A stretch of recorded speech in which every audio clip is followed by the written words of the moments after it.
வணக்கம். இன்றைக்கி நம்ம வீடியோவில் என்ன பார்க்க போகிறோம்னா உளுந்து சட்னி எப்படி பண்ணலான்னு பார்க்கலாம். சட்னி பண்ணுறதுக்கு நான் 5 வரமிளகாய் எடுத்திருக்கேன். ஒரு சின்ன துண்டு புளி, சின்ன துண்டு இஞ்சி, ஒரு கட்டி பெருங்காயம், 10 பூண்டு பல், ஒரு பெரிய தக்காளி, 15 சின்ன வெங்காயம், கருப்பு உளுந்து 3 டேபிள் ஸ்பூன் அளவுக்கு எடுத்திருக்கேன். தாளிப்புக்கு கடுகு, கருவேப்பிலை, உப்பு தேவையான அளவு, எண்ணெய் தேவையான அளவு. இப்போ எப்படி செய்கிறதுன்னு பார்க்கலாம். ஒரு கடாய் வச்சுருக்கேன். 2 டேபிள் ஸ்பூன் எண்ணெய் ஊற்றி காஞ்சிடுச்சு. இப்போ காஞ்சதும் அதில் வரமிளகாய் சேர்த்துக்கலாம். மீடியம் ஃப்ளேம்லேயே வச்சுக்கோங்க. இந்த பிளேட்டில் மாற்றிக்கலாம். பெருங்காயம்,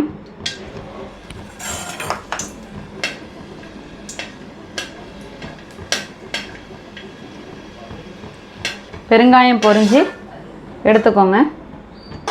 அதே பிளேட்டில் வச்சுக்கலாம். இப்போ உளுந்து,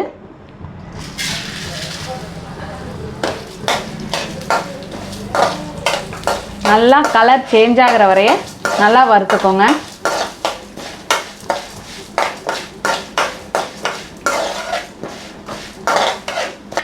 மீடியம் ஃப்ளேம்லேயே வச்சுக்கலாம்.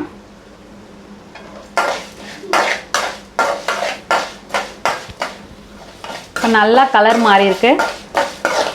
உங்களுக்கே டிஃப்ரெண்ட் தெரியும். இந்த ஸ்டேஜில் ஃப்ளேமை கம்மி பண்ணிவிட்டு இதை அரைச்சிடலாம்.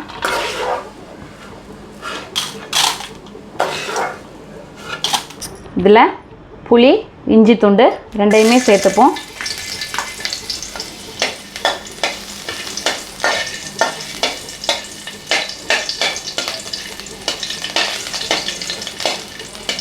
புளி வறுபட்டதும் இதையும் எடுத்து அதை பிளேட்லேயே மாற்றிப்போம்.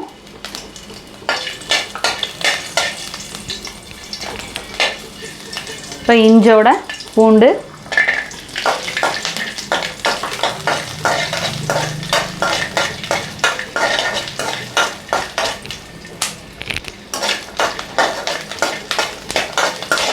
அதிலேயே வெங்காயம், சின்ன வெங்காயம் தான் சேர்க்கணும். அப்போ தான் அந்த டேஸ்ட் கிடைக்கும்.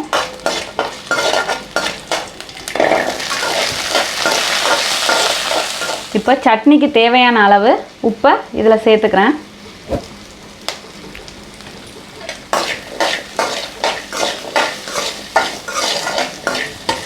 இப்போ வெங்காயம் பாதி அளவு வதங்குறப்ப நம்ம தக்காளி ஆட் பண்ணலாம்.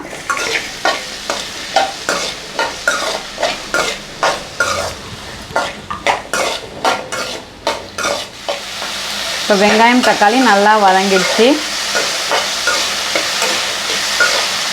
பாருங்கள், கலர் நல்லா மாறி வருது. இந்த ஸ்டேஜில் ஃப்ளேமை ஆஃப் பண்ணிக்கலாம். இப்போ இது ஆறட்டும். வறுத்து வச்சுருக்க வரமிளகாய், புளி, பெருங்காயம், உளுந்து, வெங்காயம், தக்காளி, பூண்டு, இஞ்சி எல்லாமே ஆறட்டும். ஆறுனதும் ஜாரில் சேர்த்து அரைக்கலாம். வெங்காயம் தக்காளியெல்லாம் ஆறுறதுக்குள்ளே தாளிப்புக்கு தேவையானதை தாளிச்சிடலாம். அதுக்கு தாளிப்புக்கு பாத்திரம் எடுத்துட்டேன். நல்லெண்ணெய் சேர்த்துக்கோங்க. இப்போ நல்லெண்ணெய் ஹீட் ஆனதும் கடுகு சேர்த்துடலாம். எப்பயுமே தாளிப்புக்கு நல்லெண்ணெய் சேர்த்தா டேஸ்ட்டாக இருக்கும் சட்னி.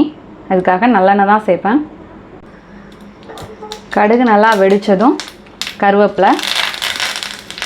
அவ்வளோதான், ஃப்ளேமை ஆஃப் பண்ணிடலாம்.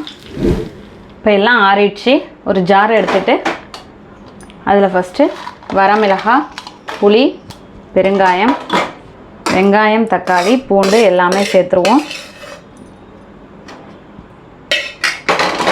இப்போ இதை எல்லாத்தையும் ஃபஸ்ட்டு பேஸ்ட்டாக அரைச்சி எடுத்துகிட்டு வந்துடலாம்.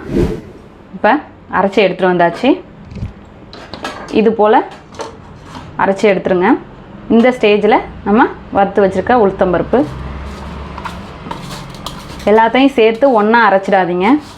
கொஞ்சம் குறப்பாக இருக்கணும் அந்த உளுந்து அரைப்பட்டு கடைசியாக. அதனால தான் இதை கடைசியாக சேர்க்குறது. இப்போ இதை சேர்த்து அரைச்சி எடுத்துகிட்டு வந்துடலாம். இப்போ அரைச்சி எடுத்துகிட்டு வந்தாச்சு. அவ்வளோதான். இதை ஒரு பவுலில் மாற்றிக்கலாம். இப்போ சட்னியை பவுலில் மாற்றியாச்சு.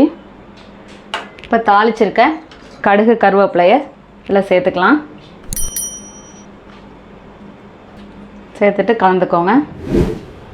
அவ்வளோதான், நம்மளோட அருமையான அற்புதமான உளுந்து சட்னி தயாராகிடுச்சு. இதே போல் நீங்களும் உங்கள் வீட்டில் செஞ்சு பார்த்துட்டு எப்படி வந்துச்சுன்னு கமெண்ட்டில் சொல்லுங்கள். தேங்க்யூ.